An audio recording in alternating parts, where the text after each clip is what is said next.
Good evening, everybody, and welcome to the meeting. We do seem a little sparse in numbers, but I think we are.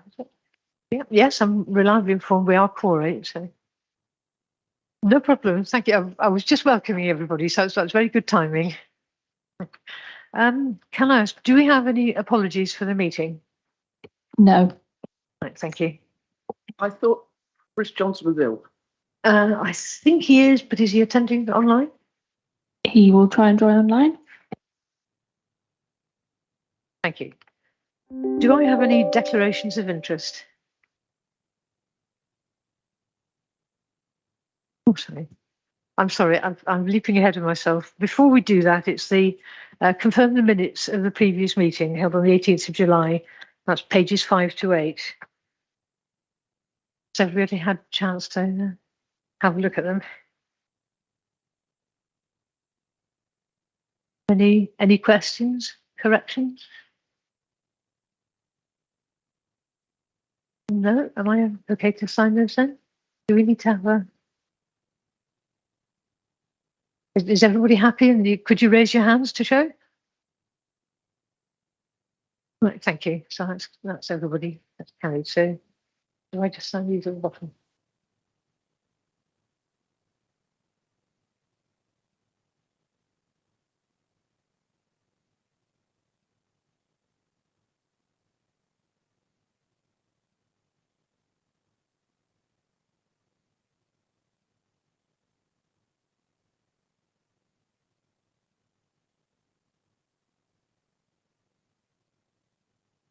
Right, thank you. Well, now we can go to the declarations of interest. Does anybody have any? No, thank you. Can I ask, do we have any public questions? No questions. Thank you. Any member questions? No questions. Right. Or any parish or town council questions? No questions. Right. In that case, then I'll be on to item 16, the updates on complaints. Thank you, Chair. If I can just take the committee through the usual update on complaints reports. So this is from page 9 on your agenda. Just before I take you through the detail of complaints that we've had since the last meeting, I just wanted to refer you to page 10, just to talk through the process of dealing with complaints, just to clarify that, and I'm happy to take any questions around the process itself in a minute or two. So just in terms of any complaints that are received by myself as monitoring officer, I would make what's called an initial assessment of that complaint. I'd write a summary of the complaint, and I would then, subject to a consultation meeting that I have with one of our 3 independent persons, under the Constitution, I've got delegated authority to decide one of 4 courses of action, and they're set out on A to D on the process description there. I just wanted to make that point, and I should apologise as well that the final sentence is missing a few words at the end, because I wanted to stress that it's very rare for complaints to actually reach the stage of a hearings panel of members of the Standards Committee. And I just wanted to emphasise the point that there's a number of processes and steps to go through before only the most serious complaints would go to a hearings panel. But as I say, I'm happy to take any questions in a minute about the process itself. Just in terms of the complaints received since the last meeting, so we've had 3 complaints in total since the meeting in July. 2 of those complaints related to borough councillors and 1 related to a town and parish councillor. No further action was taken with regards to 1 of those complaints. One of the complaints, and that's reference WBC 6, is subject to an investigation. So the investigating officer will, through that process, interview the subject member, talk to the complainant, and produce a report with conclusions around whether or not there is evidence of a breach of the code of conduct. So that WBC 6 is in process at the moment with regard to an investigation.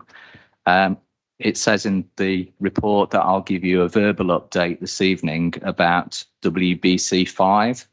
And this is probably the key update I wanted to give you tonight. So WBC 5, if you refer to page 13, was a complaint that was received from an officer with regards to a Wokingham Borough member. What I can update the committee with tonight is that complaint has been withdrawn.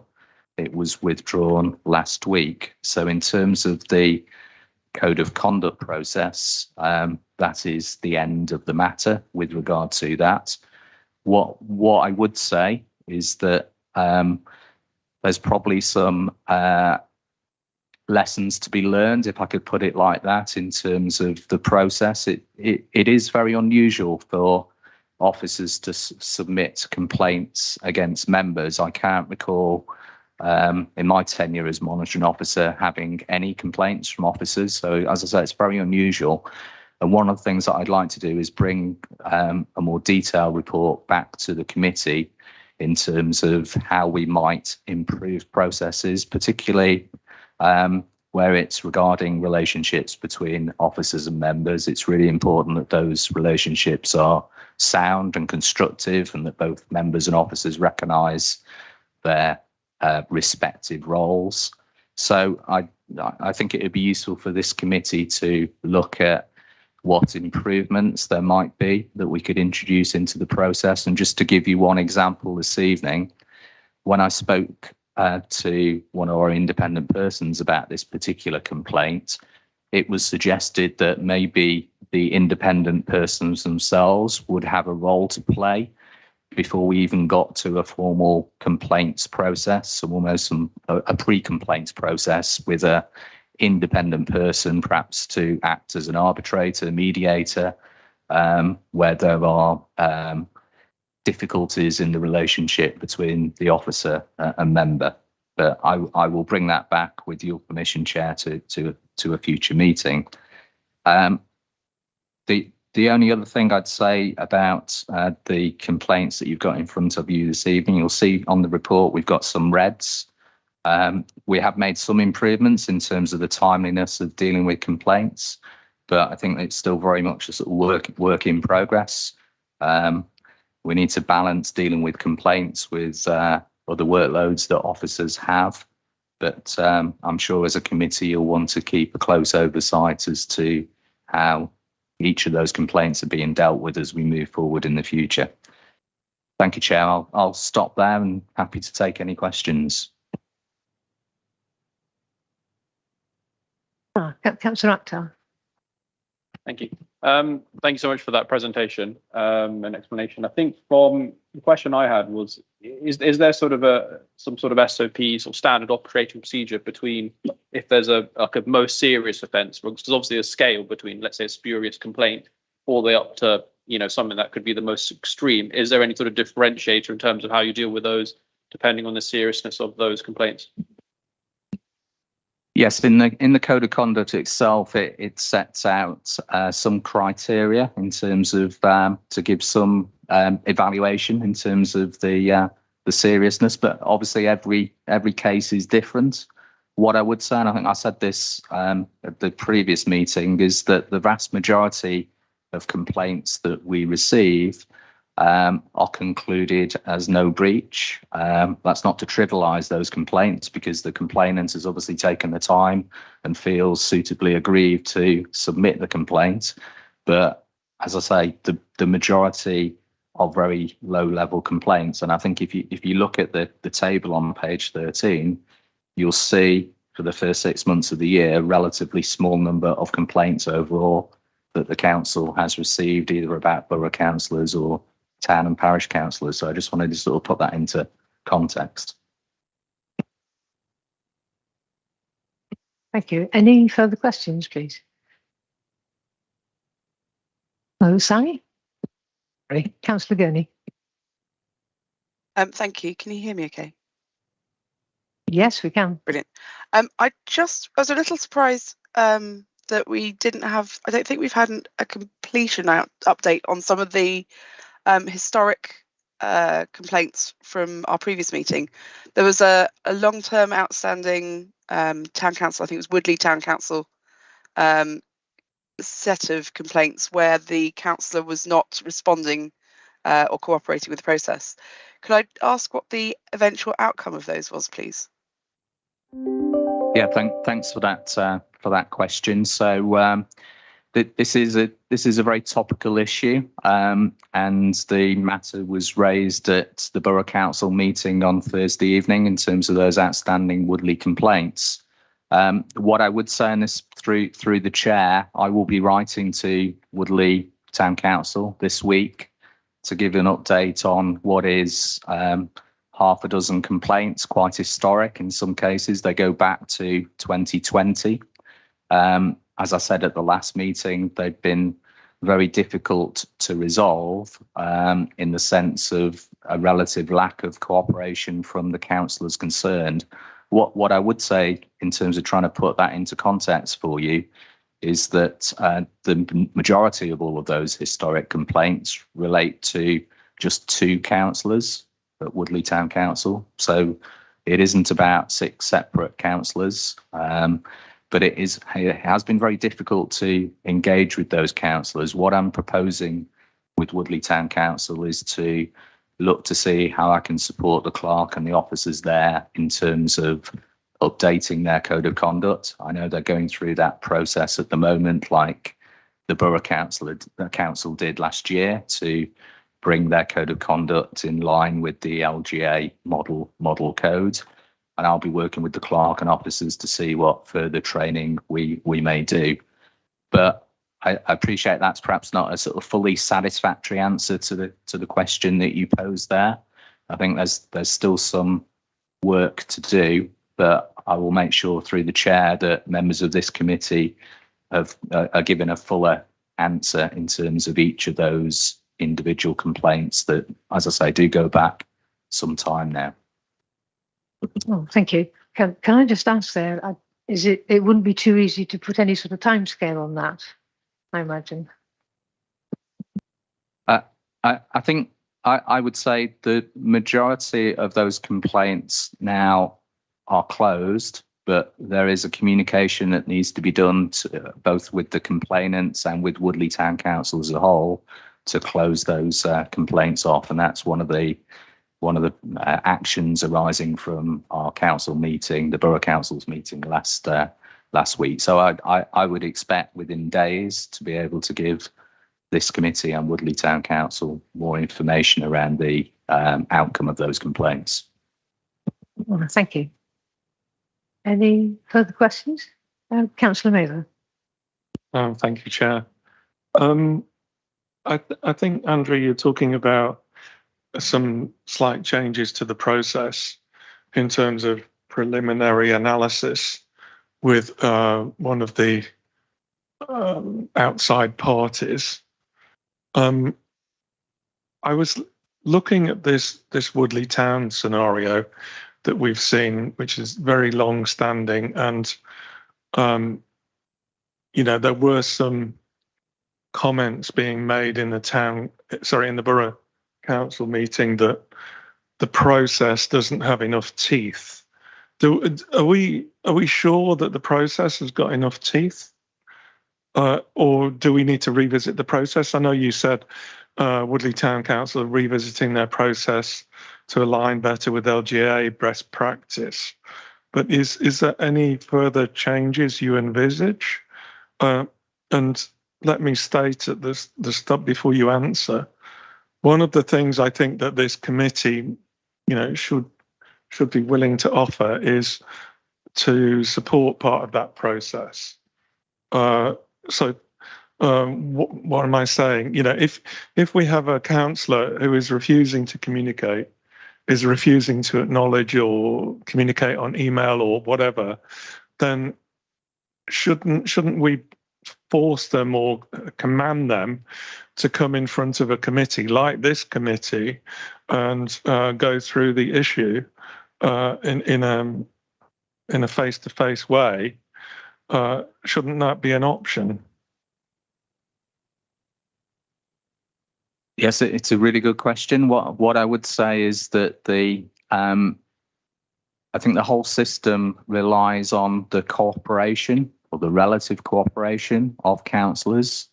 Again, in my experience, I've not faced a situation like this where I've had, in this case, 2 councillors who have actively chosen not to participate and respond in the process. But I take your point about bringing them in front of a hearings panel, or at least one of the councillors who's not fully cooperated. But that's something that I'll be following up over the next few days.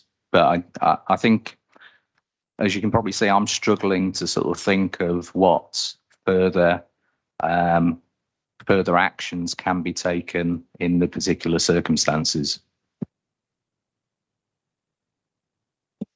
Councillor Dubé. I think Sally was before me. Oh, Sally, sorry. Another question? That's okay.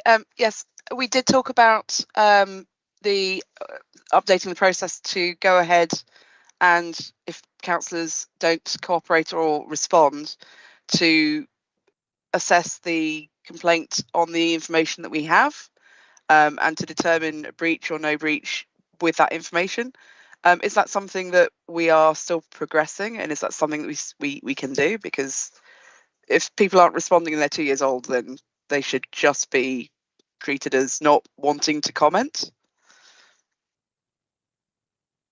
Yeah, I think with one of the councillors, that would certainly be the case. So there will be more information on that particular case imminently.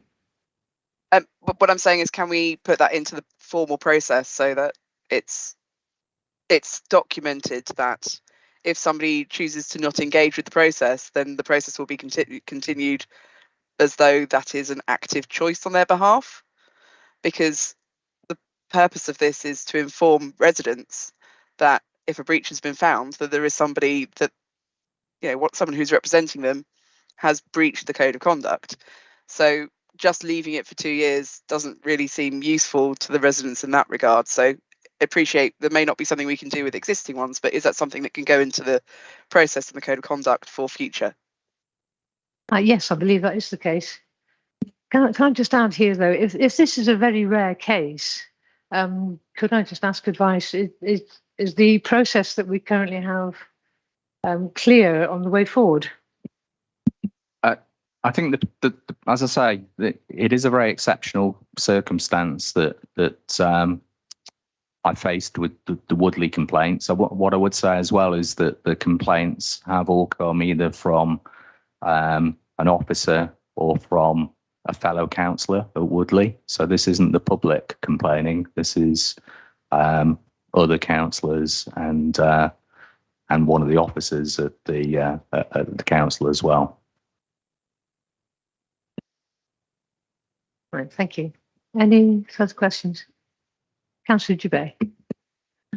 On the back of what Sally said, because that was kind of partly what I was going to say, but the worst thing that could happen to any councillor is publicly exposing their misdemeanour. And I'm afraid to say it's probably the most severe option that one could take. And certainly I'd assume that if a councillor is refusing to engage with the process, that there needs to be a time limit, in which case the process will go ahead without them, as Sally says. And that information, the result of that investigation is published and published widely. And quite honestly, if this standards committee is to have any teeth, that is the teeth, basically. And what I'm seeing on this report, I get it that these are still in progress, but if somebody is guilty, then that needs to be made public. Well, I would say so, but have they been proved guilty yet? That's the difficulty. There's, obviously threatening with them that it would be going public if they don't engage with the process is part of that. I would hope that we could move forward in more of a spirit of that would be keenness lovely, but sometimes that's not going to happen, and clearly this is one of those. That's true, but I think we can be quite seemly as to how we do that. At least that's the hope, which we will do. Yes, Sheena. I think there was a proposal that the councils would update the code of conduct in line with the local government model. And certainly I know that Early has done that. And I think there was also a proposal that all councillors would sign up to that officially and perhaps annually. And I wondered how far we'd got with that. Yeah, it's something that in my most recent conversations with the clerks, or not all the clerks, but some of the town and parish clerks, that's certainly the plan for later this year, that we will be picking that up and looking for that signature. So there's no doubt in councillors' minds that they are signing the code of conduct of their parish or town council. Thank you. Ray. I ask you to look at page number 10. At the top of the page there's a little A. It's tiny A, and it says take no action if there's clear evidence that there has been no breach of the code of conduct. And that comes at the end of an investigation by the independent person and our monitoring officer. And I sometimes wonder if that is a little bit too weak and a bit too neutral and a bit too hiding an opinion expressed by these two gentlemen. And sometimes the complaint is clearly malicious, and it is dismissed because basically they don't believe a word of it, and they're saying, in other words, you're lying. But we're saying very neatly and very passively, there's no further action. And I wondered if the complainants could be more reprimanded, which is not the word, but could be more told, you built us a pack of lies and we don't believe a word of it. Whereas now any complainant gets away with no further action, which covers, to me, the actual issue coming out.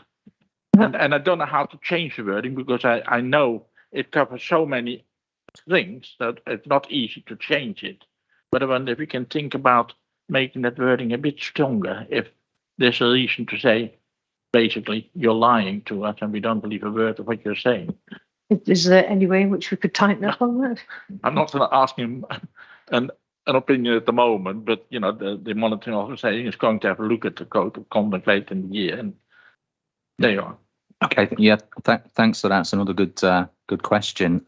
So this is a straight lift, as it says, out of the Constitution. Those are the words from the Constitution. What I would add, though, is that when I write to the complainant to tell them the outcome of their complaint, I'll give reasons as to why their complaint hasn't gone any further, and it is an opportunity, maybe not to express it quite in the way that you did, but it is an opportunity to sort of convey how that decision was reached. And as I said previously, quite often the complaint is at a very low level. I was going to use the word trivial there, but again, if a complainant's taken the time to submit a complaint, then I need to treat that with respect, because the individual obviously feels aggrieved to an extent that has led them to submit the complaint in the first instance. But yeah, there is that opportunity for me working with the independent person to convey why we reached the position that we did with their particular complaint. Right, thank you. I think that is precisely perhaps the way forward, that we perhaps in our statement, no further action, we should sort of reflect why there is no further action, so that the complainant feels that, he cannot just tell everything and lie, and then get away with no telling off at all. Perhaps what the monitoring officer said, to give some slight explanation why we take no further action, and where we can actually sort of hint at, well, this was a malicious complaint almost. Thank you. Councillor Howe. Can I just sort of throw something in there as an observation, having been on employee boards? And it's a very difficult line to draw. And in some cases, it is black and white, straightforward. And in other cases, is very, very murky and grey. So to have general rules, I think for the sake of both complainants and those that are being complained about, we have to observe caution, and the line has to be cautious, because otherwise we ourselves could be in danger of choosing which cases we make greater disclosure than others. And that puts ourselves into a difficult position. So I don't know what the rules are and how that's defined, but if we are to consider a change in the rules, then we should be careful about that. Right, thank you. This was a very good point. Can I just ask, it's something that's just occurred to me, with the independent persons that we have, do we offer them any kind of training or updates? Because this could be relevant in future for changing things. They do get offered the opportunity to go on training courses to keep abreast of sort of current affairs in the world of standards. And can I ask if that's generally accepted? Or? It's a bit mixed, I would say. What I would say though is that the 3 independent persons that we've got are very experienced in this area. They've worked for this council, but also in some cases for other councils as well. So there is a lot of experience, and Wokingham is really fortunate to have the 3 independent persons that we do have. Right, thank you. Any more questions then? Nobody? Right. Councillor Akhtar. Yeah, just one final question. When you get to sort of a resolution of one of these complaints, is there ever sort of an appeals process, and is that sort of common occurrence? If a council is found to be in breach, then there is no appeals process. What is one of the things that the Standards Committee considered and looked at probably a couple of years or so ago now, but concluded at that time that they didn't think it was appropriate. Right, thank you. Any more queries? Well, thank you everyone for that. I think that was very useful. Thank you. So if I can move on to the next item now, please, which I think is item 17. Okay, thank you, Chair. So this is from page 15 onwards, update on training. So this has been discussed at the committee over the last couple of meetings. If I could refer you to the top of page 16, and this sets out from A to G there, the terms of reference for this committee. And I thought it was just a useful reminder there, but in terms of what you will want to think about when you're considering training needs of the committee and indeed your fellow councillors. I won't read all of those out there, but it does talk explicitly around on E there, advising, training or arranging to train councillors, co-opted members, etc., on the members' code of conduct. From my perspective, just moving down page 16, I've highlighted 5 areas there that I think would be useful for the committee. So firstly, a detailed understanding of the member code of conduct. We do induction training for all new members, but we've not done, I think it's probably fair to say, not done as much for members ongoing in terms of the member code of conduct. And that's something that I think we could usefully do a lot more of. And again, as it says in that bullet there, particularly taking the learning from the last year or two in terms of the sort of complaints that come across my desks, and as we've rehearsed and looked at here previously, particularly around the likes of social media and the application of confidentiality.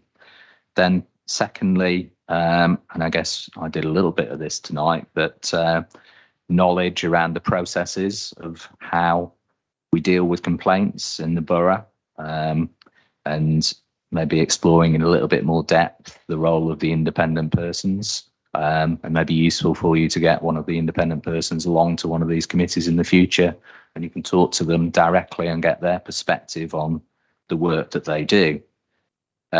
Thirdly, around if you were to, as members of the Standards Committee, sit on a hearings panel, some explicit training around the rules of natural justice, evidence-based decision making.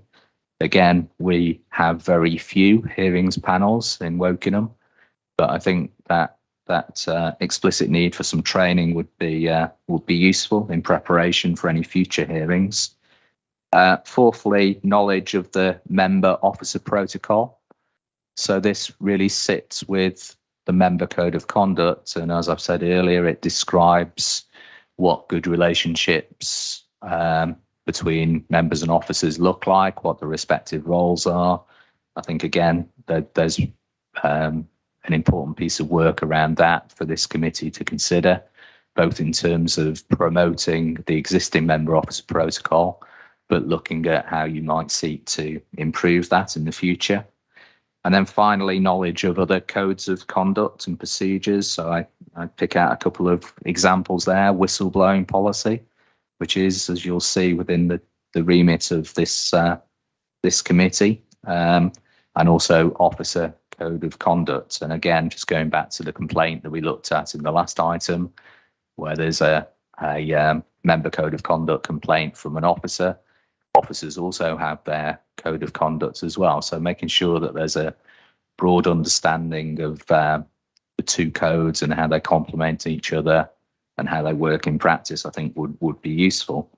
What I'm suggesting is we, with your permission, Chair, we use perhaps the 30 minutes at the beginning of every standards committee for some bite-sized sort of training, perhaps in a little bit of a more formal, informal environment. This is obviously a very formal environment in the council chamber, but trying to find an opportunity to more informally engage around some of those subjects, I think would be really useful. And finally, just to say, and I know I mentioned this last time, and I was hopeful that we would have this ready, but it's not quite ready yet. But pulling together an online training package as well that could be used for all borough councillors, for you to go through that at your leisure, and also to make that available to towns and parishes as well. So that work is underway, and hopefully by Christmas we'll have that in place. Certainly by the time of your next committee meeting, we can have that out to all councillors. Thank you. All right, thank you. Any questions?